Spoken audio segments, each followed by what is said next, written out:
everybody, and welcome to Food for Life this week. I'm Ashley Tresleen, and I am your host.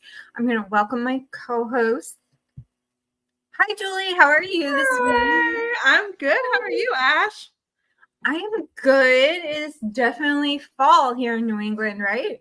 I know this rebound weather is just like killing me. Like where it's 70 one day and then it's, frigid cold the next day, and like the body just can't like keep up with it. It kills But me. isn't that fall in New England? I mean, come on. It is. It's like you're driving along and one day you're like, oh my God, the leaves change color and it's so beautiful. So now I love leaving my house and I love driving around. Ash, how do you feel about pumpkin spice? Do you do a pumpkin spice coffee this season or do you stay away from it? I will make one at home if I decide to do it, but I'm not really great with pumpkins, so I don't really do it. But I like the seasoning, so I like the spices more than I like the pumpkin flavor in my coffee. I do one pumpkin spice coffee in like August when they release it, and then I'm good for the rest of the season. Then I go back to my coconut and caramel, and I'm happy to go. So if I'm feeling really folly and I want it, but do you know what I do? So I do my coffee blend, my Foodie Fuel coffee, which if you guys go to my website, bellafoodie.net, you can order my coffee. It's organic, kosher, and fair trade. But what I do is when I brew it is I put the pumpkin spice, like blend the spices over the ground. So when it brews, you get just the hint of those spices, and it's not like a calorie laden thing that has a bunch of sugar. And you just get that little hint of fall.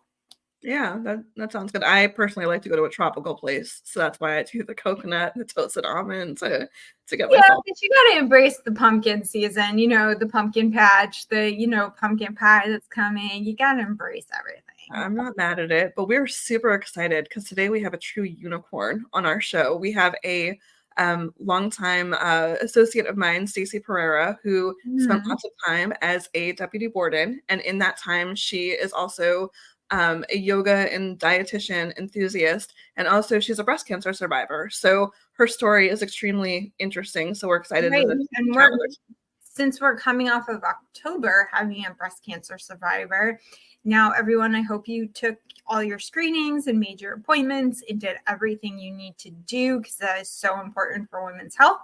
Now we're going to welcome Stacy in, and she is going to tell us a little bit about her story, and we'll eventually get to the breast cancer part. But she has some really fun stories. Hi, Stacy. How are you? Hi, I'm good. How are you? Good. Thank you for joining us this week. Thank you for having me. Do us a favor. I mean, Julie gave you that wonderful introduction, but can you tell the audience in your own words, like who you are and a little bit about yourself? Sure. So I just turned 55 on Monday. So that was a big one. Happy birthday. Thank you. I retired from the Department of Correction after 26 and a half years. I was a deputy warden in Bridgeport County Jail. Before that, I was at New Haven County Jail as a deputy warden. Prior to that, I was at Cheshire Correctional, which is, the big penitentiary in the state of Connecticut. I was at MYI, which is the youth facility. And prior to that, I was 16 and a half years at Garner, which was the mental health facility. Oh, wow. Yeah. That's a long time. And it was a lot. Yeah. How did you decide that was the path that you wanted to go on? And how did that come to fruition? I want to know more is, how does one go from being a deputy warden to a yoga teacher and dietitian? Because that's a whole other world. I mean, I know yoga is very Zen-like, but I'm sure you got to have a little bit of Zen to be a deputy warden. No, I would never really channeled my Zen as a deputy warden, I would say. Really? Yeah, you try, like you slow things down and you breathe and things like that when there's incidents happening. But I just always wanted to do something in law enforcement. And when I graduated from college, I just took a test and I passed. And my first interview was at a prison. So I went for that interview and then got the job and I loved it. So, I mean, it just fulfilled everything that I always wanted to do with my life. I was always interested in law enforcement. Oh, this is real life. He always had guns in the house. He used to show. teach me how to shoot and things. And he had 3 girls. I think he really wanted a boy. So I was his, tomboy girl. I did karate at a really early age, and I loved fighting, things like that, like fighting in competitions, not like street fighting. That's really cool. So how did you incorporate your love of nutrition in the time that you were in the prison system, and how was it seeing how the prison system is shaped with the nutrition, and how do you feel about that? So always I've been physically active. I joined the riot team really early on in my career as one of the very few females on the team. Okay.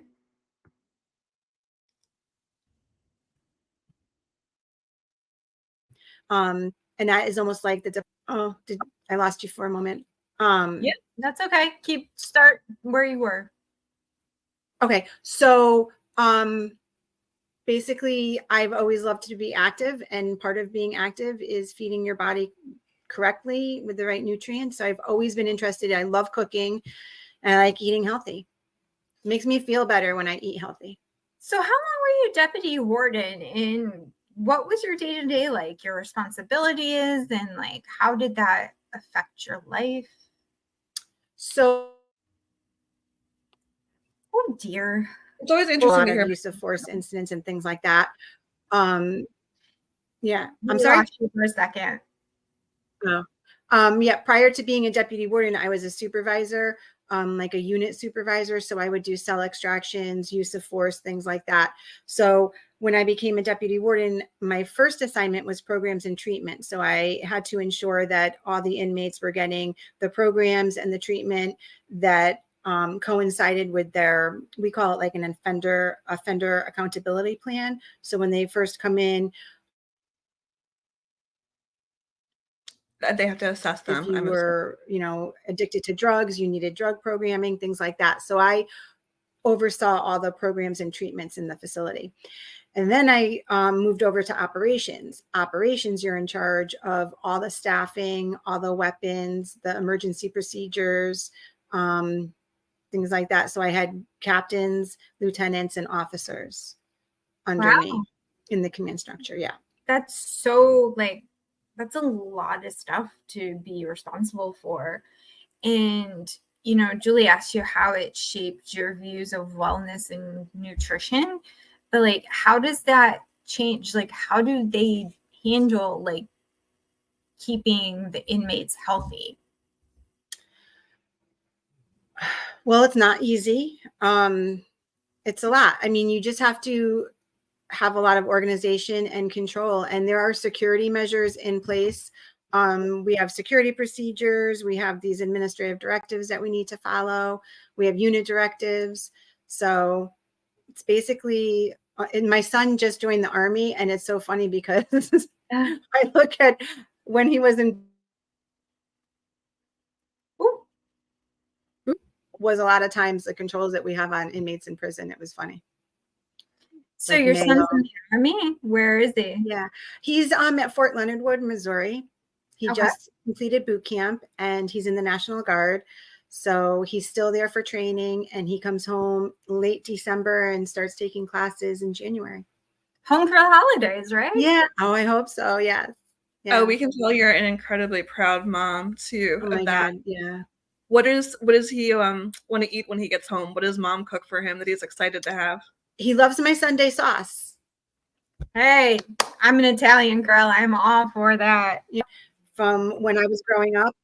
Yeah. So it's this big, then, right? Yeah. Ashley, it's a big, huge pot, and I make my grandmother's meat sauce, Sunday sauce with cavatelli and meatballs. And yeah, I hear that. I know what that's like.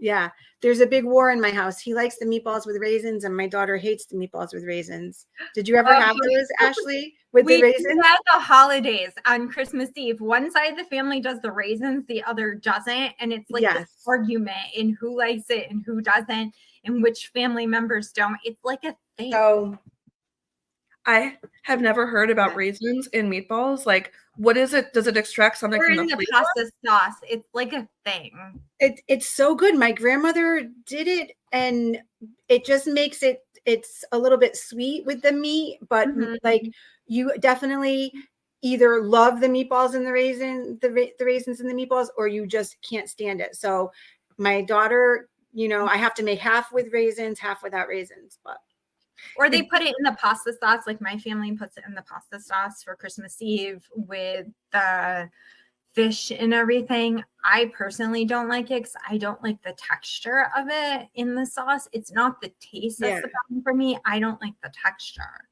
yes. Do you puree it, or is it just plain? No, they're just raisins. You just throw them in I put them in the meatballs, and then I cook my meatballs, and then I'll put some meatballs in the sauce, and then It's a some Sicilian thing, Julie. Yeah. And it's the same. You can't make the Sunday sauce with the meatballs unless you're going to do chicken cutlets on the side too. Like, it has to be a whole thing.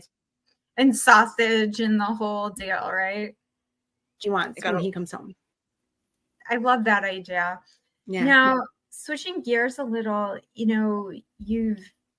we're in the prison system, you're in a tough situation, but your health took a turn in 2018. You're a breast cancer survivor, which is totally amazing. I'm glad you're here with us today. Thank now, you. When did you know something was wrong? Was it during an annual exam? Did something feel off in your body? No, something felt off. So I felt a lump on my left side. Oh, okay. Right side under your armpit. I felt a lump there, and it bothered me because it was right where my bra hit. So I went for my mammogram, and I told them, that this is what I was concerned with. I had to go always for a CAT scan because I had dense breasts as well. So I went for my mammogram, and then I went for the CAT scan or the ultrasound, and they said, that lump is totally benign. Come back in 6 months. So about a month later, I was on the phone with my friend, and I was like, Nope, she's coming back. So I went back in a month, and I had the mammogram and the ultrasound, and they said, this lump that you feel is still benign, but we do see some calcifications on the breast wall. And then the radiologist called me in and showed me something in my milk duct and said, I want to do a biopsy on these two things, but don't worry about that lump. So I went for my biopsy, and I had 2 different forms of cancer. I had invasive carcinoma and ductal carcinoma. So I went to my first surgeon, and she's take out the pieces of the cancer. And I was like, what about that lump I feel? And she said, you wouldn't worry. Don't even worry about that. That's benign. It's totally benign. So I said, I'm not convinced it's benign. I want you to do an additional test before I go in. And something she said to me, there's 2 things that she said. One was, cancer doesn't hurt, and that's why I don't think it's cancer. And cancer does hurt, so I will let you know that. And the other thing she said was, well, we'll go in with a lumpectomy, and if we don't get clean margins, we could always just go back in again. Well, I wanted everything off. So my first surgeon was like, we could just keep going in until we get clean margins. So I went to a second opinion who sent me for an MRI. She called me and basically went from all you need is a lumpectomy to your best chances of survival are if you begin chemotherapy immediately. Can you come in tomorrow to get the port for chemo? Oh God, that's terrifying. I mean, so, you're a mastectomy and you got a mastectomy, which is such a radical decision. I mean, I understand now with you saying that why you did that, but it's a terrifying thing to do. And then to decide to get implants after is like a huge deal. It floored me. And for a couple of days I sat and I was like, why me? And then I shifted my perspective and I was like, thank God it's me. Thank God it's me and not my daughter or my mom or either of my 2 sisters. Because I knew in my heart that although it was a terrible diagnosis that I was going to be okay. Like out of everyone in my family, I wouldn't want to see my mom go through what I went through, or my daughter or my sisters. So I had 7 months of chemotherapy, and Julie knew me through my chemo. I was bald for like the good portion of a year. Yeah, but I changed my perspective, and I thought, instead of why did this happen to me, is thank God it's me and not any of my loved ones.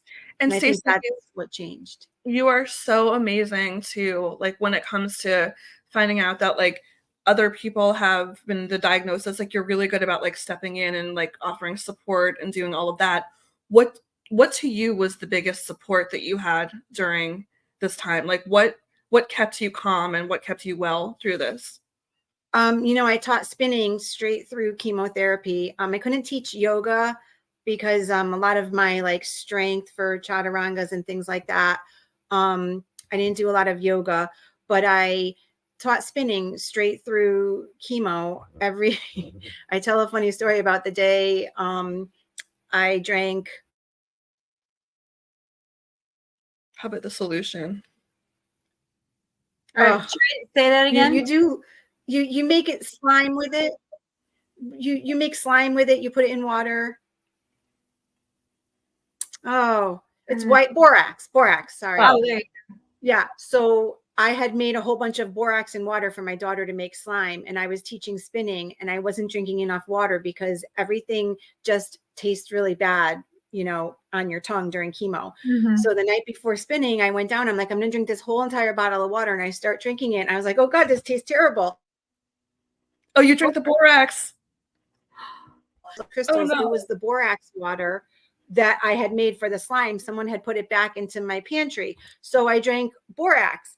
So I thought I was going to die from the borax poisoning. So I texted my friend who's a doctor, and I said, I just drank borax. What should I do? And he was like, you drank borax? Why? And I was like, that's not the point. The point is, that when am I going to die? Like, what do I do? It was really funny. So apparently borax just gives you diarrhea and makes you really nauseous, which is what chemo does. So I just had it for. Did any of your chemo meds help you? So my trying to drink water while I was teaching spinning with the chemo and thinking I poisoned myself. Shots of borax. Oh, well, technically you kind of did poison yourself. Like, yeah. I mean, you've been physically active most of your life as a fitness instructor, and it's amazing that you were able to do spinning. I mean, that's pretty strenuous activity. But, that's kind of a funny thing. You mentioned that you couldn't do yoga, which people think yoga is so easy. And I got to tell you, is the first time I took yoga, I was hurting in so many different places I never even knew. Yeah. So I love hot power, and that is my go-to. The first time I ever took a hot power class, I was addicted to it. And I had always taught spinning and boot camp and kickboxing and things like that. But yoga was this chance to slow down, but still work really hard, and then to master your breath. And that's what I really liked about it. Plus sweat a lot. Like I loved the hotness of it. Stacy, you've always said that working out is your drug, and it's what you have to like keep yourself centered, and it's like your high, and it's what you've done too. Is that also really just like what you've incorporated like your whole life to keep you balanced and in a good place? And sane. Yes, sane. Because my job was really stressful. Sometimes I would go to work at 8 o'clock in the morning and wouldn't get home till 2 a.m. I remember one time my sister called and she's like, oh my God, I'm having the worst day. And she tells the story to everyone. And I was like, I really can't talk. I just had an inmate die. The state police are here. I have to go for an interview. Nope. It does not compare to what your bad day just was. So I think that working out and sweating and giving yourself a chance to breathe, I think that helps. I always tell people that, like, I don't work out to be healthy. I work out for my mental health. Yes. Like, it's the only way, like, I can manage my stress as a business owner and things, and manage, like, anxiety and anything that's going on in my brain. I find working out helps me to, like, get it all out. How do you make the time, Stacy, in the time that you were not only Center dealing with you, your it health, teaches you to breathe. you've been bouncing a lot of, how do you always make time for it? Like you always, you're either, busy with your yoga, busy with your kids, busy with being a warden. How did you always make sure that you made the time for it? Because that can always be a challenge because there's only so many hours in the day. So that's why I learned how to teach. So I love teaching, right? I taught at the academy. I taught supervisors when I worked for the department. And if I have to teach spinning, then I can't tell myself that I don't want to go to the gym today.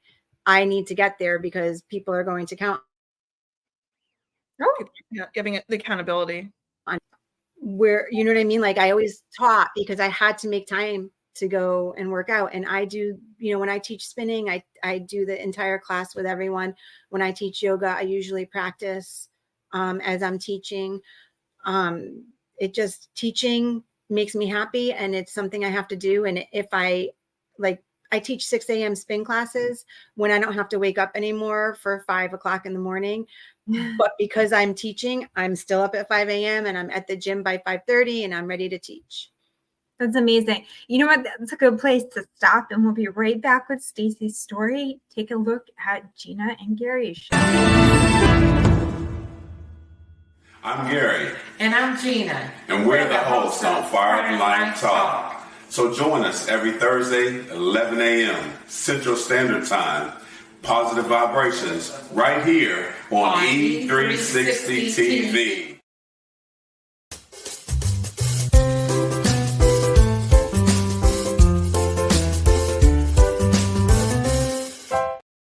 And we are back, everyone, with Stacy, a yoga teacher, dietitian, and former deputy warden. She has had quite the career in life, and we are enjoying every minute talking to her. Now, you talked about advocating for health. We talked about you getting up in the morning and, you going through some really big changes in your life. Now, switching gears a little, your mom, you talked about your son. You have a daughter too. Yes. Now, as a mom, tell us a little bit about your beautiful family. Do they love health and fitness as much as you? And about nutrition? I mean, Sunday sauce and cutlets and things aren't exactly the healthiest thing in the world. Yeah. So my son always played football and lacrosse. And then when he got to high school, he didn't really do sports. It's really funny because I used to try and take him running with me. And I would try to teach him, like, we're going to jog, but he would sprint ahead. He never wanted anything to do with the way I exercised. And even when we went to sign him up for the Army, I asked a recruiter, I'm like, I haven't seen my son do a push-up. He went and he did a great job. So wow. I would say that I always try to live a healthy life to be a good example for them, but I try not to put my life on them. So I cook really healthy at home, but I don't force them to eat my healthy food, but they actually love it. I make a really good meat sauce with ground turkey and just crushed tomatoes. And I put that over eggplant or zucchini, and they don't know it's healthy, but they love it. It's delicious. It's like stuffed zucchini, or, you know what I mean? So I do the healthy things,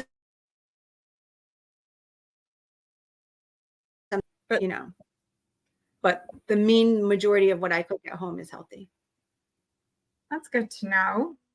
I mean, that's my favorite kind of healthy, is when we make stuff, but people don't really know it's healthy. You just keep going. Yes. And you just tell them it's good food, right? Yes. How do you feel about that, Julie? Yes. I think it's important to, as being a mom, you kind of have to make foods that your kids are going to eat, because that's the most important thing, because otherwise they're going to default to all the crap and all that stuff. So you kind of have to healthify it, have to hide vegetables in and do what you need to do, on there. And one thing Stacy has always been really good about is she's like, I need my kids to be physically active, but I don't care what they do. I just want them to pick one thing. So Stacy's always been very good about supporting their journeys and making sure that they're active, and they're big on wellness, and they've really been there for their mom through everything too. So it's really been a beautiful journey to watch, Stacy. What was it like for your kids while you were going through your breast cancer? So You know, I sat them down separately because Layla was only 6. So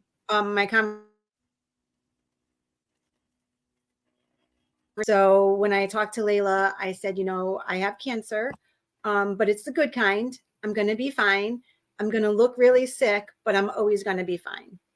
So letting her know that I might not look good, you know, the day I shaved my head, I had asked her, would you like to see me, you know, rock a bandana, or do you want to see me get a wig? Do you need to see mommy with hair, or is it okay if and she's like, oh God, please get the wig.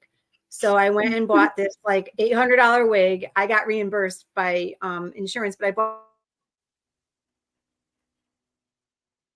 like, yeah, you just need to rock the bandana. She didn't like the wig. It didn't look like me. So it's funny because I just never let them see me really, really sick. I was up every morning to get them to school. During my chemotherapy, my sister brought me to chemo and brought me home. I still worked at the jail, except for on the days, the third day from chemotherapy, you're kind of sick. So that third day I always took off. It was a Wednesday, but my girlfriend would come to my house. We'd go pick up my kids together. I always picked them up from school. There wasn't a day I missed. Wow. Me driving in the passenger side or me driving the car, I was there for everything. So I don't think they actually ever saw me really sick. You know, That's pretty impressive, actually. Stacy was incredible. I mean, she was still at every practice, every game, every pickup, everything. Like, you would ask her how she's doing, and she's like, I'm kicking its ass. Like, she was doing so good, you know, throughout the whole thing. So super proud of her. So you had mentioned that you were still working at the time that you had you were undergoing cancer treatments. How was that working and keeping wellness? Like, it sounds like, I mean, you obviously did it like a total boss because you are, but how did you balance everything? I try to just inject humor into everything I do. Before I lost all my hair, I shaved it down so it was like super short, but you know, buzzed. I went to work one day and my boss, who happens to be one of my best friends, is like, pal, you're looking like a mangy dog. I gotta shave that. I gotta shave that off. So he had brought his clippers in, and he shaved her head. Shaving my head in his office, and my partner videotaped it.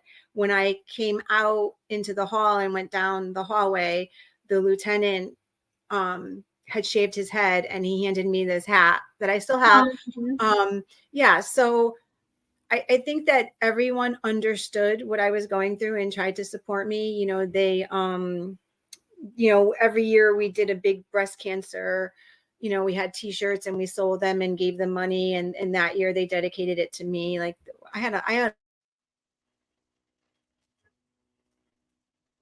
my family was great, but Wow. you know, I just did my job. I did the same thing. I tried just to be myself. If I was feeling bad, I would say I don't feel good. That's good that you honored what your body was feeling, but you still tried to keep things as normal as possible. Yes. I mean, a lot of people aren't lucky enough to be able to do that. Like, their body doesn't tolerate things as well. I mean, I don't think anybody tolerates chemo well. Yeah. Just so healthy that's why you're doing so well. And I have friends who went through chemo and didn't do as well as I did. I mean, it was not fun. I did not enjoy it. But it wasn't the end of my life. Do you know what I mean? Like, I just never let it get me. I would make sure I would walk 3 miles a day every day. Your healthy lifestyle, you being active your whole life, you eating healthy, made it easier during chemo? Yes, 100%. That's what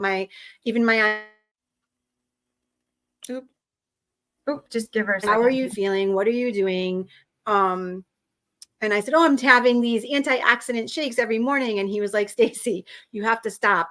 I'm trying to kill the cells and you're just reoxidating them with antioxidants. He's like, can't you just be sick? And I was like, I guess. it was hard for me not to try, you know what I mean? Like I was having this chemotherapy. I couldn't wait for it to start because I had felt that lump and I had felt the cancer. So I couldn't wait for chemo to start because I knew it was going to save my life, you know? And the first time just give her a second. She'll be back. I go like, go get it, you know?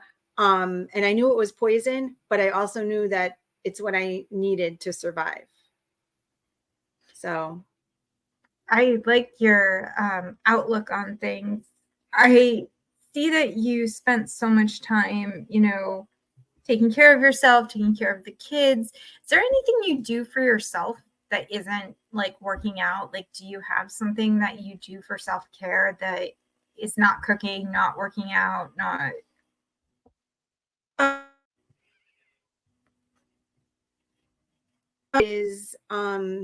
I like to read a lot. I love to buy makeup, you know, but I really, my kids are my priority, and I think I like to spend time with them. I like to make sure they're happy. Teaching is really great for me. It makes me happy.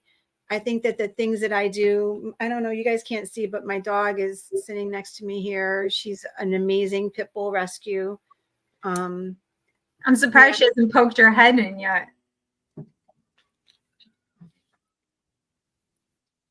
Yeah, we had to move up to my bedroom because of my Wi-Fi, so she's laying on my bed right now. I don't know. Dogs usually hear voices and they're like, "Oh, I want to like poke my head in." Yeah. Oh, good old baby. Yep, We're Bailey. disturbing her nap. Yeah, she's like, okay, yeah. It's her world, and we live in it. Stace, you did spinning for a really long time. When did you add yoga in as part of the mix, and when did you feel healthy enough to be able to do it again and get on that path? So, and he's like, Dep, did you ever do hot yoga? And I said, no. And he said, you want to try it? Let's go tomorrow morning. They have it at like 6 a.m. So we tried it. The both of us got completely hooked on it. And then we went every single morning. And then when I got diagnosed with cancer, I went for a little while until I just felt too weak, you know. So I stopped for a while. When I was done and healthy again, I had my double mastectomy, 7 months of chemotherapy, and then I got implants put in. I started again. Retire. I had 25 years and I always wanted to do 25, but then I didn't want to retire when I was still sick or bald or in my own way, like still broken in body. Mm-hmm. So I waited about a year, and then COVID happened and we all shut down, and my daughter had to remote learn from home. And you guys saw how long it took me to get connected. So you know how I did with the Google Classroom, right? Right. So I would go to work and be all stressed out at work, and I would come home and be all stressed out at home. As you can see, we're having technical difficulties. Yes, yes. So I decided to retire from my job that I loved my whole life. I feel like I did everything I could have, and I really completed like that part of my life, you know. So I retired, and then I started taking yoga teacher training because I already had taught a leadership class at the academy. One of the other deputy wardens and I had started this like wellness thing for the Department of Correction. We started a Facebook page,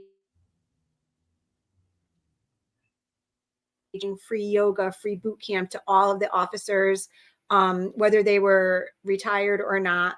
So I did a lot with wellness, and I just thought yoga was the next best thing. So I got certified in hot power, started teaching hot power, and then I got certified in hatha, and then I started teaching hatha, vinyasa, and then I got certified in yin. So I teach 3 different forms of yoga, still my spinning, and then I teach a core class. But it just seemed like the next evolution. I hate to just... She doesn't like to be bored. She likes to have a lot going on. Learning new things. Do you know what I mean? I appreciate that. I just want to learn something new. I love a good hatha class, I have to say. Like, I love those classes. Yeah. I can't do... Have you done hot? I can't. I have MS, so Okay. hot classes aren't really great for me. MS patients have a harder time cooling their bodies down, so if I get overheated, it's really Right. hard for me. But a hatha class is always fun. I'm always into those. Yeah. What are some of your favorite poses, Stacy? What do you like to do?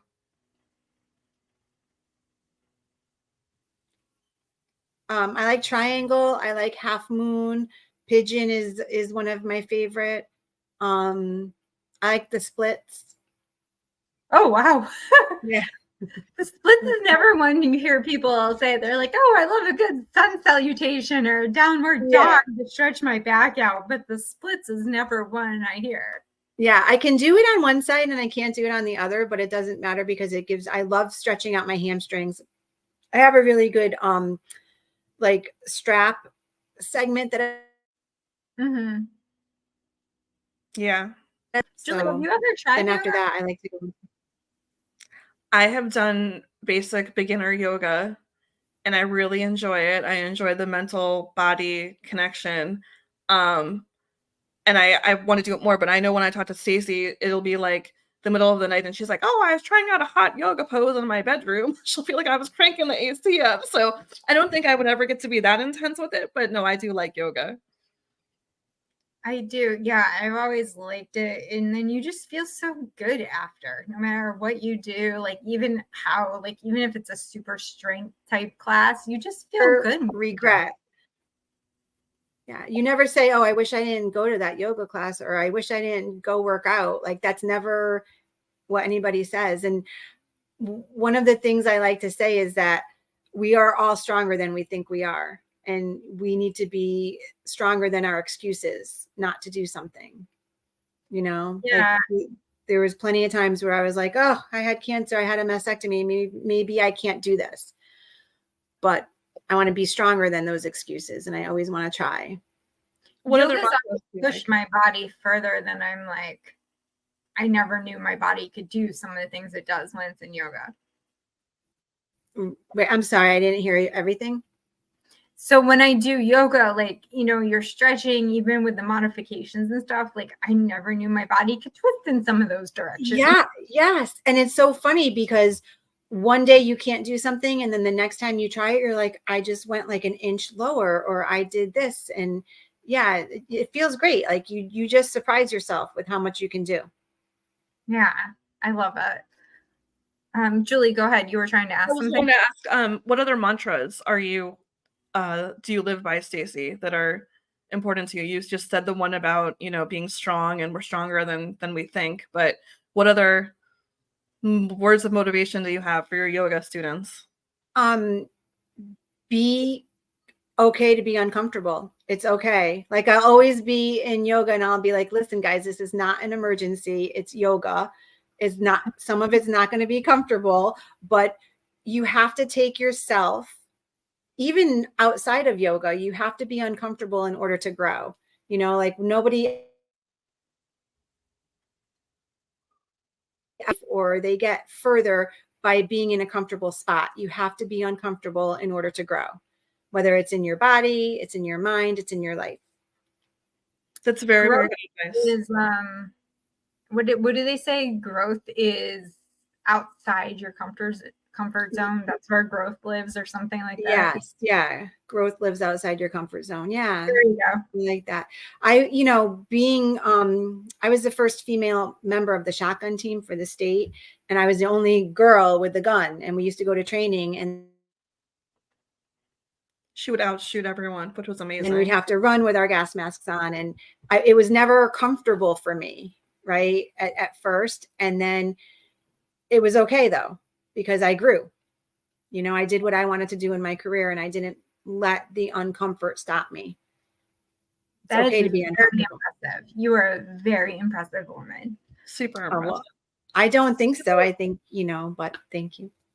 It's funny is that I always find the people that are the most impressive, most inspiring are the people that don't think they are.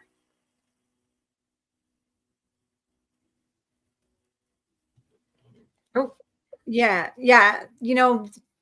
Julie is always like, you have the best story. I want to interview you. And I was like, for what? Like, what is my story? Like, and one of the yoga teachers and I were talking yesterday, and she's like, God, Stacy, you have such a good story. And I'm like, do you really think I have a good, like, I wake up every day and I take Layla to school and I pick her up and I go teach my classes. And I feel like it's just it's funny to think of that I have a story.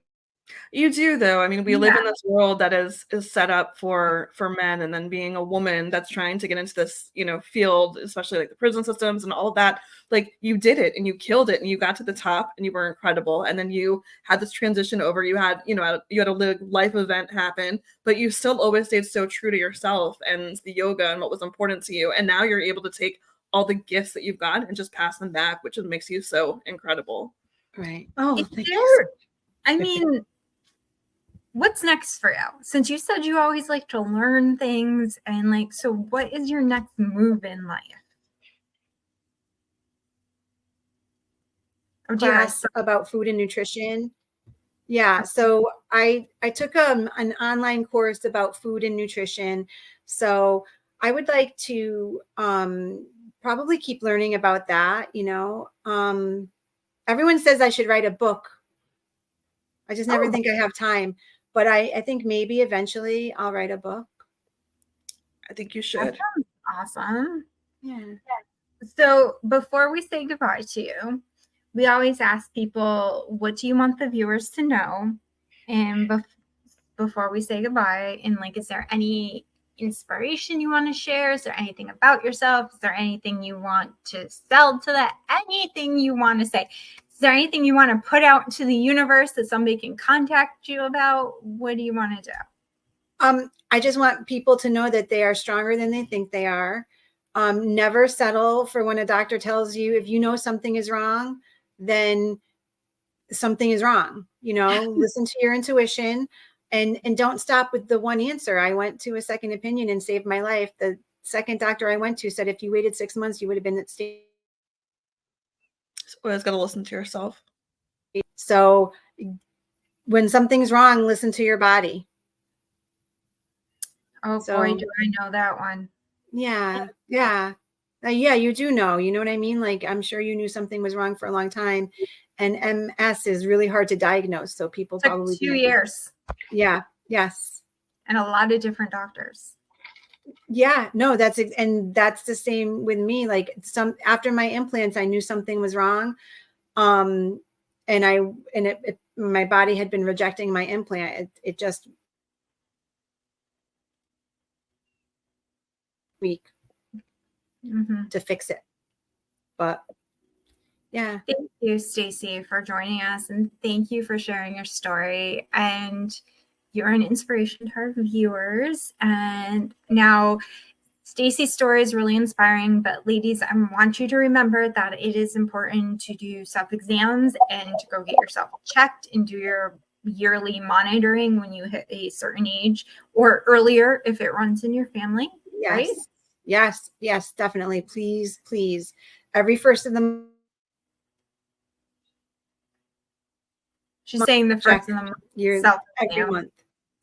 All right. Yes.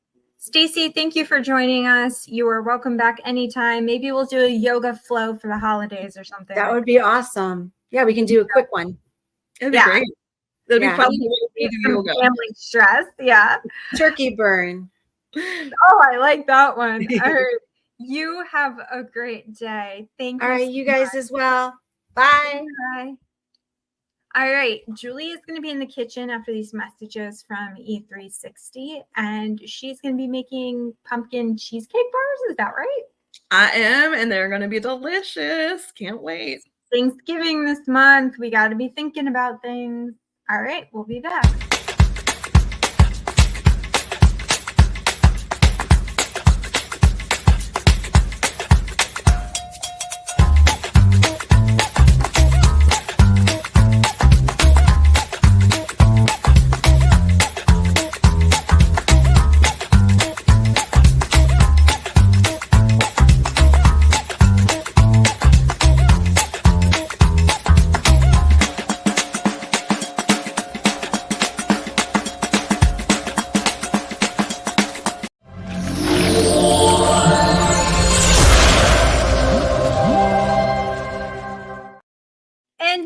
are back with Julie in the kitchen, and she is making pumpkin cheesecake bars. I am making pumpkin cheesecake bars because I love fall and I love the way that pumpkin tastes, and cheesecake is delicious, and this gets gobbled up in my house really, really quickly. So this is totally an easier alternative to making like a whole cheesecake or a whole pumpkin pie for the holidays, right?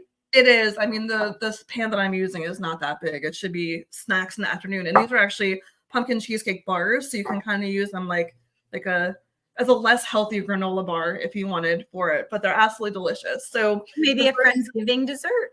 Yeah, it could be a Thanksgiving dessert or just no, Friendsgiving. I said Friendsgiving. Yeah, definitely. So the first thing you're going to need are graham crackers, which I went ahead and I took the liberty of making the graham cracker crust before we aired. So what happens is you take butter and you take the graham crackers. It's actually a really great anger management because you just smash them up, crunch them there too, and then they just kind of go into the plate this way and then just go in like a crust. I usually always did store-bought crust, but this recipe called for it. Then unfortunately, it calls for a lot of cream cheese. So you actually have to use 4 different tubes of these, which all go in here. And interestingly about cream cheese is that it's also called Newfanchel cheese. I'm probably saying and butchering it completely wrong. They're actually 2 different things. Are they? Yeah, they actually are. Not to correct you. No, please do, because I am I'm not actually. Newfanchel are 2 different things. The fat content and everything in them are different. The Newfanchel is, which we're probably both saying wrong. I always say that I say it wrong too. Is actually a lower fat content. You could also do probably non-dairy cream cheese or the tofu kind. There's also those lovely almond cream cheese or the ones that are made with different milks. I bet they would work just the same in the recipe, right? Right, but what I was getting at is that sometimes cream cheese, for some reason, the supply chain can be really expensive. It can be like $7 a bar, and the Newfanchel, we're probably saying it completely wrong. We probably are. I always say I am. It's like $2.20 or something, and you can substitute it out. Like there's really not much of a difference in the taste. It's healthier. It is. It's healthier, and it's actually costs less money. So this one, I went ahead and I put the 4 cream cheeses in here. It takes 1.5 cups of sugar, which I pre-measured out in here. Is that room temperature cream cheese, Julie? Yes. And interestingly, you have to do soft cream cheese. And my real key for how I have cream cheese soften is if I know I'm going to be baking something that has cream cheese in it, when I go to the store, I leave it out on the counter and I just leave it out for like hours before I know I'm going to use it. So that way, if I'm like, oh, I'm going to be making the pumpkin cheesecake, I'll go to the store in the morning, grab the cream cheese and leave it out. So it's a lot easier to work with if it's softer. If it's hard, it's not the end of the world. It's just that you can really get in there with your hands, but it's best to leave it out if you possibly can. The next ingredient is vanilla extract, which I guess if you're really big into cooking, vanilla extract can be kind of like a controversial thing. The ones that have a lower alcohol concentrate are actually higher in flavor than the ones that are higher alcohol concentrates, but those are cheaper. So I'm on this new spiritual journey to see if vanilla extract with different variations of the alcohol levels actually do make a difference when it comes to taste. So I can't use the ones with alcohol. So I actually use an alcohol-free vanilla extract because of my MCAS. I'm not allowed to have any alcohol. I did not know that they did that because I didn't even know that there was an alcohol-free vanilla extract. So that's actually a really valuable. The next key, which is probably the ingredient of choice in here, is pumpkin pie filling. You only need about half of this too, which is great because I could actually just eat this right out of the can. That's how delicious the pumpkin puree is too. So is it pumpkin puree or pumpkin pie filling? It's pumpkin puree. That's it. Pumpkin pie filling and pumpkin pie puree are 2 different things. It's just pure pumpkin. That's it. Nothing else in here. Yep. So this is just pureed pumpkin. And then 4 eggs go in here. And then you just mix it all together and then slather it right on top of that graham cracker crust that I had made on there too. Some recipes call for more pumpkin spice if you're into the pumpkin spice. I'm not. I don't like to add any more. But if you do find a recipe that, I'm going to post this recipe on the blog later. But if you don't like adding an extra pumpkin spice, you can do of vanilla or just extra sugar, anything in there too. You really just have to focus for like what makes you happy and how you want to go. You think maybe just adding a little bit of cinnamon or nutmeg would work? Yeah, you could definitely do that. So now I just have to get everything together in here. And the fact that the cream cheese has set out has made it a lot easier. This looks really messy on the inside, but it smells absolutely delicious because of the pumpkin in there. So it's a really easy one. You can also use no hand beater, anything?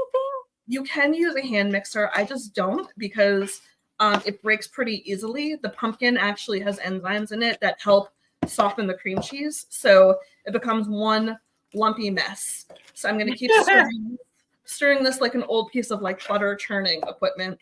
Ash, do you have any Thanksgiving desserts that are your favorite or any fall desserts that you like to make too? I am all down for apple anything from the apple crisp to the apple pie to anything like that. If I go for a pumpkin dessert, it's usually like a pumpkin bread. Oh, I did an apple pie last week and it came out amazing. I think my husband taught me that the best apple to put in an apple pie is Honeycrisp apples because they're naturally the sweetest of all of them and they caramelize a lot better. I don't even like apples and I don't even like apple pie. And I like inhaled this thing. It was so good. Like I just You don't like apples? No, I think it's something about the texture of apples I'm just not super into. But no, this apple pie was amazing. My daughter was like, hold their shape pretty well too. Yeah, they do. And my daughter was so funny. She was like, "Save some for the rest of us, Mom." I was like, I love kids. Yeah. And then I noticed that the grocery stores actually had a shortage of pies of the pre-made ones, and you can make your own, but like honestly, like it's just so much easier to get that. But anyway, when this is all nice and smoothed out, which will be in another minute, I'm gonna take it and shove it right on top of here. And then the next step, which I won't have time for as we cook today, is to make a bubbly crust on the top. So kind of just like what we had talked about with Ashley, was a cinnamon and sugar crust on top of it to kind of give it a minute for you to kind of walk us through that gently if you have a second. Yeah, no, definitely I will. So that the crust comes together from just butter and a little bit of sugar in it. You end up melting it together and then pouring it over the top of the rest of the cheesecake mixture. This is actually nice and mixed from where we are. Can you show the camera? Yeah, I can show the camera. So we're nice and mixed in here. There's not too many lumps or anything. So I'm just going to take this and squeeze it over the top of the crust that I had showed before. It just scoops right in there super easily. I'll move the camera too so you guys can see that it just everything just layers on top. That's a nice thing. Then how long does this bake? So this actually has to freeze now. This layer has to freeze for the next 30 minutes. And then it's going to bake for an hour. I'm going to make the crust that goes on top of it. And we're just going to sprinkle it right on top there. And it's good to go. So I can't unfortunately do the kitchen magic today and, show you the finished project. But later today on the blog, it should be up there. And you guys will be able to see these delicious pumpkin cheesecake bars. So. Oh, that's awesome. They look delicious. And I will definitely have to make a dairy-free alternative for me, but they look great. It would be so easy to make them gluten-free just by using gluten-free like graham crackers or something in the crust, right? Exactly. I am actually big on recipes that don't call for a lot of ingredients because I think they're a little bit more simple. And this one I think only has about 9 ingredients to make it, and people will think that you spent all day in the kitchen as well. So super easy one to make. Who doesn't love that? Who does cheesecake? Now, everyone, I want you to tune into our Instagram account that we have. Let me find it and I will put it up. I've been putting it up throughout the show. _. And if you go, you can interact with us, talk with us. We answer our DMs. We would love to hear from you. Yes, we would. And we would love to know what kind of guests you want to have on the show or what kind of cooking segments you would love to see. So let us know. And we are so happy you're here with us this season. Now, it is unfortunately time for us to end our time together. We are honored and so thankful that you were here with us, that you got to hear Stacy's story. hopefully you are giving thanks all month. If you want to go over to my page, bellafoodie.net, and on my Instagram account, bellafoodie7, and all that, we are running a gratitude challenge this month. So come out, check that out for November, which is really fun. It's a way to learn to have more gratitude in your life and to share with others. Julie, I hope you join us.